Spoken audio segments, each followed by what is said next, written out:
ஏசாயா தீர்க்கதரிசியின் புஸ்தகம் அதிகாரம் 3.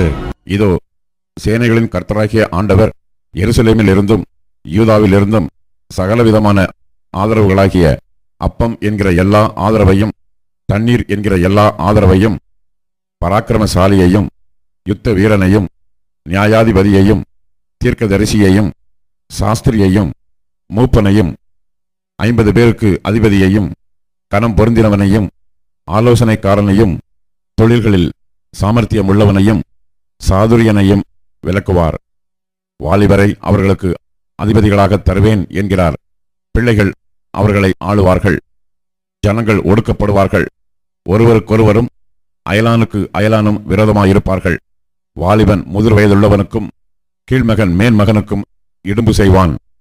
அப்பொழுது ஒருவன் தன் தகப்பன் வீட்டானாகிய தன் சகோதரனை பிடித்து, உனக்கு வஸ்திரம் இருக்கிறது, நீ எங்களுக்கு அதிபதியாயிரு, கேட்டுக்கு இனமான இந்த காரியம் உன் கையின் கீழாவது என்று சொல்ல, அவன் அந்நாளிலே தன் கையை உயர்த்தி, நான் சீர்படுத்துகிறவனாய் இருக்க மாட்டேன், என் வீட்டிலே அப்பமும் இல்லை, வஸ்திரமும் இல்லை, என்னை ஜனங்களுக்கு அதிபதியாக வைக்க வேண்டாம் என்பான். ஏனென்றால் எருசலேம் பாழாக்கப்பட்டது, யூதா விழுந்து போயிற்று. அவர்கள் நாவும் அவர்கள் கிரியைகளும் கர்த்தருடைய மகிமையின் கண்களுக்கு எரிச்சல் உண்டாக்கத்தக்கதாக அவருக்கு விரோதமாய் இருக்கிறது. அவர்கள் முகப்பார்வை அவர்களுக்கு விரோதமாய் சாட்சியிடும். அவர்கள் தங்கள் பாவத்தை மறைக்காமல் சோதோம் ஊராரைப் போல வெளிப்படுத்துகிறார்கள். அவர்கள் ஆத்துமாவுக்கு ஐயோ, தங்களுக்கே தீமையை வருவித்துக் கொள்கிறார்கள். உங்களுக்கு நன்மை உண்டாகும் என்று நீதிமான்களுக்கு சொல்லுங்கள், அவர்கள் தங்கள் கிரியைகளின் பலனை அனுபவிப்பார்கள். துன்மார்க்கனுக்கு ஐயோ, அவனுக்கு கேடு உண்டாகும், அவன் கைகளின் பலன் அவனுக்கு கிடைக்கும். பிள்ளைகள் என் ஜனங்களை ஒடுக்குகிறவர்களாய் இருக்கிறார்கள், ஸ்திரீகள் அவர்களை ஆளுகிறார்கள். என் ஜனமே, உன்னை நடத்துகிறவர்கள் உன்னை மோசம் போக்கி நீ நடக்க வேண்டிய வழியை அழித்து போடுகிறார்கள். கர்த்தர் வழக்காட எழுந்திருந்து ஜனங்களை நியாயம் தீர்க்க நிற்கிறார். கர்த்தர் தமது ஜனத்தின் மூப்பரையும் அதன் பிரபுக்களையும் நியாயம் விசாரிப்பார். நீங்களே இந்த திராட்சை தோட்டத்தை பட்சித்து போட்டீர்கள், சிறுமையானவனிடத்தில் கொள்ளையிட்ட பொருள் உங்கள் வீடுகளில் இருக்கிறது.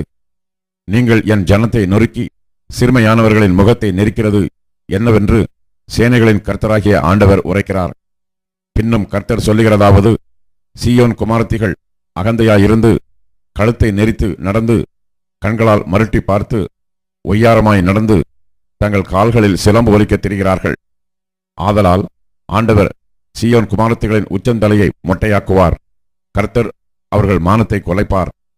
அந்நாளிலே ஆண்டவர் அவர்களுடைய ஆபரணங்களாகிய சிலம்புகளையும் சுட்டிகளையும் பிறைச்சிந்தாக்குகளையும் ஆரங்களையும் அஸ்த கடகங்களையும் தலைமுக்காடுகளையும் சிரபூஷணங்களையும் பாதசரங்களையும் மார்க்கச்சைகளையும் சுகந்த பரணிகளையும் தாயத்துகளையும் மோதிரங்களையும் மூக்குத்திகளையும் வினோத வஸ்திரங்களையும் சால்வைகளையும் போர்வைகளையும் குப்பிகளையும் கண்ணாடிகளையும் சல்லாக்களையும் குல்லாக்களையும் துப்பட்டாக்களையும் உரிந்து போடுவார்.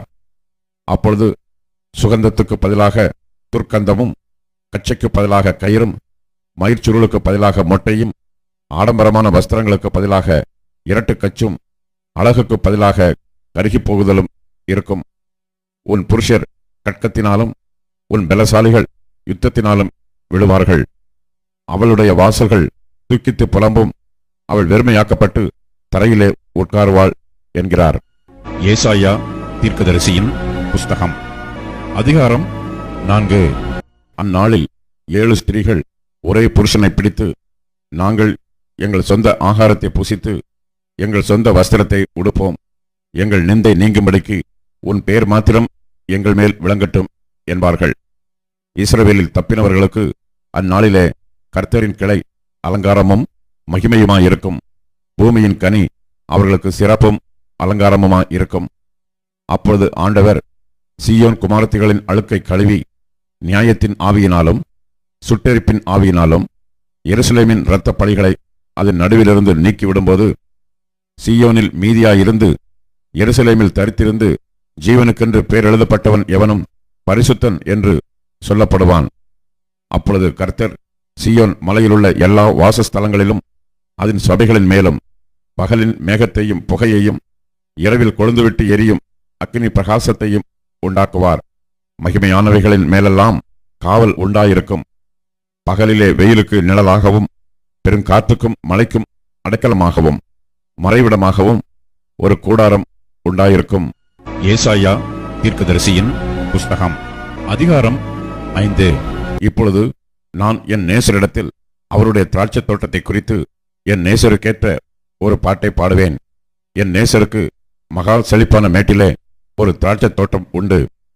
அவர் அதை வேலியடைத்து அதிலுள்ள கற்களை பொறுக்கி அதிலே நற்குல திராட்சை செடிகளை நட்டு அதன் நடுவில் ஒரு கோபுரத்தை கட்டி அதில் ஆலையையும் உண்டு பண்ணி அது நல்ல திராட்சை பழங்களை தரும் என்று காத்திருந்தார்.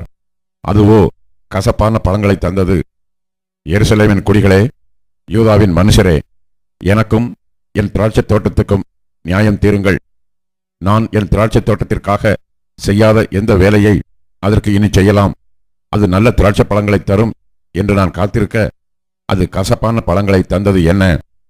இப்போதும் நான் என் திராட்சை தோட்டத்துக்கு செய்வதை உங்களுக்கு அறிவிப்பேன். அதன் வேலியை எடுத்து போடுவேன். அது மேய்ந்து போடப்படும். அதன் அடைப்பை தகர்ப்பேன். அது மிதியுண்டு போம். அதை பாழாக்கி விடுவேன். அதன் கிளை நறுக்கப்படாமலும் களை கொத்தி எடுக்கப்படாமலும் போவதினால் முட்செடியும் நெரிஞ்சிலும் முளைக்கும். அதன் மேல் மழை பெய்யாதபடிக்கு மேகங்களுக்கும் கட்டளையிடுவேன் என்கிறார். சேனைகளின் கர்த்தருடைய திராட்சை தோட்டம் இஸ்ரவேலின் வம்சமே, அவருடைய மன மகிழ்ச்சியின் நாற்று யூதாவின் மனுஷரே. அவர் நியாயத்துக்கு காத்திருந்தார், இதோ கொடுமை. நீதிக்கு காத்திருந்தார், இதோ முறைப்பாடு. தாங்கள் மாத்திரம் தேசத்தின் நடுவில் வாசமாயிருக்கும்படி மற்றவர்களுக்கு இடமில்லாமல் போக மாட்டோம். வீட்டோட வீட்டைச் சேர்த்து வயலோட வயலை கூட்டுகிறவர்களுக்கு ஐயோ. சேனைகளின் கர்த்தர் என் செவி கேட்கச் சொன்னது மெய்யாகவே அந்த திரளான வீடுகள் பாழாகும். பெரியவைகளும் நேர்த்தியானவைகளுமாகிய வீடுகள் குடியில்லாதிருக்கும். 10 ஏர் நிலமாகிய திராட்சைத் தோட்டம் ஒரே படி ரசம் தரும். ஒரு கல விதை ஒரு குறுணி விளையும். சாராயத்தை நாடி அதிகாலமே எழுந்து மதுபானம் தங்களை சூடாக்கும்படி தரித்திருந்து இருட்டிப் போகும் அளவும் குடித்துக்கொண்டே இருக்கிறவர்களுக்கு ஐயோ. அவர்கள் சுரமண்டலத்தையும் தம்புருவையும் மேளத்தையும் நாகசுரத்தையும் மதுபானத்தையும் வைத்து விருந்து கொண்டாடுகிறார்கள். ஆனாலும் கர்த்தரின் கிரியையை நோக்குகிறதுமில்லை, அவர் கரத்தின் செய்கையை சிந்திக்கிறதுமில்லை. என் ஜனங்கள் அறிவில்லாமையினால் சிறைப்பட்டு போகிறார்கள். அவர்களில் கனமுள்ளவர்கள் பட்டினியினால் பொய்ந்து போகிறார்கள். அவர்களுடைய திரளான கூட்டத்தார் தாகத்தால் வறண்டு போகிறார்கள். அது நிமித்தம் பாதாளம் தன்னை விரிவாக்கி தன் வாயை ஆவென்று மட்டில்லாமல் திறந்தது. அவர்கள் மகிமையும் அவர்கள் திரள் கூட்டமும் அவர்கள் ஆடம்பரமும் அவர்களில் களி கூறுகிறவர்களும் அதற்குள் இறங்கி போவார்கள். சிறியவன் தாழ்த்தப்படுவான், பெரியவனும் தாழ்ச்சி அடைவான். மேட்டிமையானவர்களின் கண்கள் தாழ்ந்து போம். சேனைகளின் கர்த்தர் நியாயத்தீர்ப்பினால் உயர்ந்து பரிசுத்தமுள்ள தேவன் நீதியினால் பரிசுத்தராய் விளங்குவார். அப்பொழுது ஆட்டுக்குட்டிகள் கண்ட விடமெல்லாம் மேயும். கொளுத்தவர்களுடையதாயிருந்து பாழாய்ப்போன நிலங்களை பரதேசிகள் அனுபவிப்பார்கள். மாயையின் கயிறுகளால் அக்கிரமத்தையும் வண்டியின் வடங்களால் பாவத்தையும் இழுத்து கொண்டு வந்து நாம் பார்க்கும்படி அவர் தீவிரித்து தமது கிரியையை சீக்கிரமாய் நடப்பிக்கட்டும் என்றும் இஸ்ரவேலின் பரிசுத்தருடைய ஆலோசனையை நாம் அறியும்படி அது சமீபத்தில் வரட்டும் என்றும் சொல்லுகிறவர்களுக்கு ஐயோ. தீமையை நன்மை என்றும் நன்மையை தீமை என்றும் சொல்லி இருளை வெளிச்சமும் வெளிச்சத்தை இருளுமாக பாவித்து கசப்பை தித்திப்பும் தித்திப்பை கசப்பும் என்று சாதிக்கிறவர்களுக்கு ஐயோ. தங்கள் பார்வைக்கு ஞானிகளும் தங்கள் எண்ணத்துக்கு புத்திமான்களுமாய் இருக்கிறவர்களுக்கு ஐயோ. சாராயத்தை குடிக்க வீரரும் மதுவை கலந்து வைக்க பராக்கிரமசாலிகளுமாய் இருந்து பரிதானத்திற்காக குற்றவாளியை நீதிமானாக தீர்த்து நீதிமானின் நியாயத்தை அவனுக்கு விரோதமாக புரட்டுகிறவர்களுக்கு ஐயோ. இது நிமித்தம் அக்கினி ஜுவாலை வைக்கோலை பட்சிப்பது போலவும் சித்தையானது நெருப்புக்கு இரையாகி எரிந்து போவது போலவும் அவர்கள் வேர் வாடி அவர்கள் துளிர் தூசியைப் போல் பறந்து போகும். அவர்கள் சேனைகளின் கர்த்தருடைய வேதத்தை வெறுத்து இஸ்ரவேலில் உள்ள பரிசுத்தருடைய வசனத்தை அசட்டை பண்ணினார்களே. ஆகையால் கர்த்தருடைய கோபம் தமது ஜனங்களுக்கு விரோதமாய் மூண்டது. அவர் தமது கையை அவர்களுக்கு விரோதமாய் நீட்டி பர்வதங்கள் அதிரத்தக்கதாயும் அவர்கள் பிணங்கள் நடுவீதிகளில் குப்பை போலத்தக்கதாயும் அவர்களை அடித்தார். இவை எல்லாவற்றிலும் அவருடைய கோபம் ஆறாமல் இன்னும் அவருடைய கை நீட்டினபடியே இருக்கிறது. அவர் தூரத்திலுள்ள ஜாதியாருக்கு ஒரு கொடியை ஏற்றி அவர்களை பூமியின் கடையாந்திரங்களில் இருந்து பயில் காட்டி அழைப்பார். அப்பொழுது அவர்கள் தீவிரமும் வேகமுமாய் வருவார்கள். அவர்களில் விடாய்த்தவனும் இடறுகிறவனும் இல்லை, தூங்குகிறவனும் உறங்குகிறவனும் இல்லை. அவர்களில் ஒருவனுடைய இடுப்பின் கச்சை அவிழ்வதும் பாதரட்சைகளின் வார் அருந்து போவதும் இல்லை. அவர்கள் அம்புகள் கூர்மையும் அவர்கள் வில்லுகள் எல்லாம் நாணேற்றினவைகளும் அவர்கள் குதிரைகளின் குழம்புகள் கற்பாறையாக எண்ணப்பட்டவைகளும் அவர்கள் உருளைகள் சுழல் காற்றுக்கு ஒத்தவைகளுமாய் இருக்கும். அவர்கள் கெர்ச்சிப்பு சிங்கத்தின் கெர்ச்சிப்பு போல் இருக்கிறது. பால சிங்கங்களைப் போல கெர்ச்சித்து உரிமை இரையை பிடித்து தப்புவிக்கிறவன் இல்லாமல் அதை எடுத்துக்கொண்டு போய் விடுவார்கள். அந்நாளில் சமுத்திரம் இறைவது போல் அவர்களுக்கு விரோதமாய் இறைவார்கள். அப்பொழுது தேசத்தை பார்த்தால் இதோ அந்தகாரமும் வியாகுலமும் உண்டு, அதன் மேகங்களினால் வெளிச்சம் இருண்டு போம். ஏசாயா தீர்க்கதரிசியின் புஸ்தகம் அதிகாரம் 6. உசியா ராஜா மரணமடைந்த வருஷத்தில் ஆண்டவர் உயரமும் உன்னதமுமான சிங்காசனத்தின் மேல் வீற்றிருக்க கண்டேன். அவருடைய வஸ்திர தொங்கலால் தேவாலயம் நிறைந்திருந்தது. சேராபீன்கள் அவருக்கு மேலாக நின்றார்கள். அவர்களில் ஒவ்வொருவனுக்கும் அவ்வாறு செட்டைகள் இருந்தன. அவனவன் 2 செட்டைகளால் தன் தன் முகத்தை மூடி, 2 செட்டைகளால் தன் தன் கால்களை மூடி, 2 செட்டைகளால் பறந்து ஒருவரை ஒருவர் நோக்கி, சேனைகளின் கர்த்தர் பரிசுத்தர், பரிசுத்தர், பரிசுத்தர், பூமி அனைத்தும் அவருடைய மகிமையால் நிறைந்திருக்கிறது என்று கூப்பிட்டு சொன்னார்கள். கூப்பிடுகிறவர்களின் சத்தத்தால் வாசல்களின் நிலைகள் அசைந்து ஆலயம் புகையினால் நிறைந்தது. அப்பொழுது நான், ஐயோ அதமானேன், நான் அசுத்த உதடுகளுள்ள மனுஷன், அசுத்த உதடுகளுள்ள ஜனங்களின் நடுவில் வாசமாயிருக்கிறவன், சேனைகளின் கர்த்தராகிய ராஜாவை என் கண்கள் கண்டதே என்றேன். அப்பொழுது சேராபீன்களின் ஒருவன் பலிபீடத்திலிருந்து தன் கையிலே பிடித்த குரட்டால் ஒரு நெருப்பு தழலை எடுத்து என்னிடத்தில் பறந்து வந்து அதனால் என் வாயை தொட்டு, இதோ இது உன் உதடுகளை தொட்டதினால் உன் அக்கிரமம் நீங்கி உன் பாவம் நிவிர்த்தியானது என்றான். பின்பு யாரை நான் அனுப்புவேன், யார் நமது காரியமாய் போவான் என்று உரைக்கிற ஆண்டவருடைய சத்தத்தை கேட்டேன். அதற்கு நான், இதோ அடியேன் இருக்கிறேன், என்னை அனுப்பும் என்றேன். அப்பொழுது அவர், நீ போய் இந்த ஜனங்களை நோக்கி, நீங்கள் காதார கேட்டும் உணராமலும் கண்ணார கண்டும் அறியாமலும் இருங்கள் என்று சொல். இந்த ஜனங்கள் தங்கள் கண்களினால் காணாமலும் தங்கள் காதுகளினால் கேளாமலும் தங்கள் இருதயத்தினால் உணர்ந்து குணப்படாமலும் நான் அவர்களை ஆரோக்கியமாக்காமலும் இருக்க, நீ அவர்கள் இருதயத்தை கொளுத்ததாக்கி அவர்கள் காதுகளை மந்தப்படுத்தி அவர்கள் கண்களை மூடிப்போடு என்றார். அப்பொழுது நான், ஆண்டவரே எதுவரைக்கும் என்று கேட்டேன். அதற்கு அவர், பட்டணங்கள் குடியில்லாமலும் வீடுகள் மனுஷ சஞ்சாரம் இல்லாமலும் பாழாகி பூமி அவாந்தர வெளியாகி கர்த்தர் மனுஷரை தூரமாக விலக்குவதினால் தேசத்தின் நடுமையம் முற்றிலும் வெறுமையாக்கப்படும் வரைக்குமே. ஆகிலும் அதில் இன்னும் 10 ஒரு பங்கிருக்கும், அதுவும் திரும்ப நிர்மூலமாக்கப்படும்.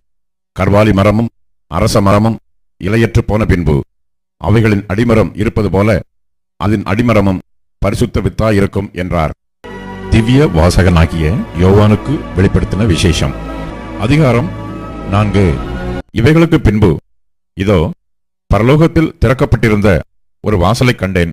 முன்னே எக்கால சத்தம் போல என்னுடனே பேச நான் கேட்டிருந்த சத்தமானது, இங்கே ஏறி வா, இவைகளுக்கு பின்பு சம்பவிக்க வேண்டியவைகளை உனக்கு காண்பிப்பேன் என்று விளம்பினது.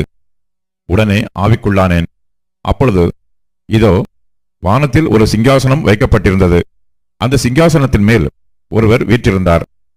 வீற்றிருந்தவர் பார்வைக்கு வச்சிரக்கல்லுக்கும் பதும ராகத்துக்கும் ஒப்பாயிருந்தார். அந்த சிங்காசனத்தை சுற்றி ஒரு வானவில் இருந்தது. அது பார்வைக்கு மரகதம் போல் தோன்றிற்று. அந்த சிங்காசனத்தைச் சூழ 24 சிங்காசனங்கள் இருந்தன. 24 மூப்பர்கள் வெண் வஸ்திரம் தரித்து தங்கள் சிரசுகளில் பொன்முடி சூடி அந்த சிங்காசனங்களின் மேல் உட்கார்ந்திருக்க கண்டேன். அந்த சிங்காசனத்திலிருந்து மின்னல்களும் இடி முழக்கங்களும் சத்தங்களும் புறப்பட்டன. தேவனுடைய 7 ஆவிகளாகிய 7 அக்கினி தீபங்கள் சிங்காசனத்திற்கு முன்பாக எரிந்து கொண்டிருந்தன. அந்த சிங்காசனத்திற்கு முன்பாக பளிங்கு கோப்பான கண்ணாடி கடல் இருந்தது. அந்த சிங்காசனத்தின் மத்தியிலும் அந்த சிங்காசனத்தை சுற்றிலும் 4 ஜீவன்கள் இருந்தன. அவைகள் முன்புறத்திலும் பின்புறத்திலும் கண்களால் நிறைந்திருந்தன. முதலாம் ஜீவன் சிங்கத்திற்கொப்பாகவும், 2ஆம் ஜீவன் காளைக்கொப்பாகவும், 3ஆம் ஜீவன் மனுஷ முகம் போன்ற முகமுள்ளதாகவும், 4ஆம் ஜீவன் பறக்கிற கழுகுக்கு ஒப்பாகவும் இருந்தன. அந்த 4 ஜீவன்களிலும் ஒவ்வொன்று அவ்வாறு சிறகுள்ளவைகளும் சுற்றிலும் உள்ளேயும் கண்களால் நிறைந்தவைகளுமாயிருந்தன. அவைகள் இருந்தவரும் இருக்கிறவரும் வருகிறவருமாகிய சர்வ வல்லமையுள்ள தேவனாகிய கர்த்தர் பரிசுத்தர், பரிசுத்தர், பரிசுத்தர் என்று இரவும் பகலும் ஓய்வில்லாமல் சொல்லிக் கொண்டிருந்தன.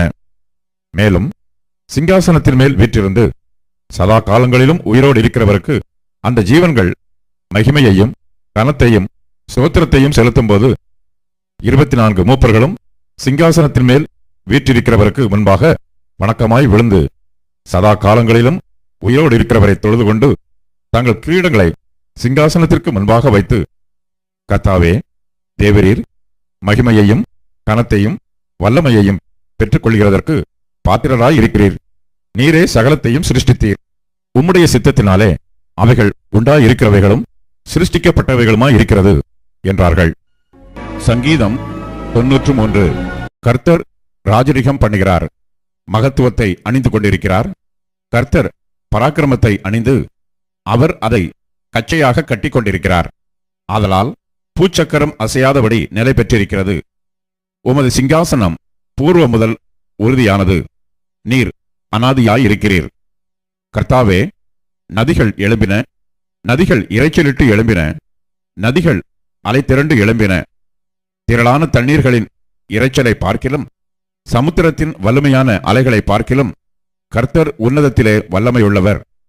உமது சாட்சிகள் மிகவும் உண்மையுள்ளவைகள். கர்த்தாவே, பரிசுத்தமானது நித்திய நாளாக உமது ஆலயத்தின் அலங்காரமாயிருக்கிறது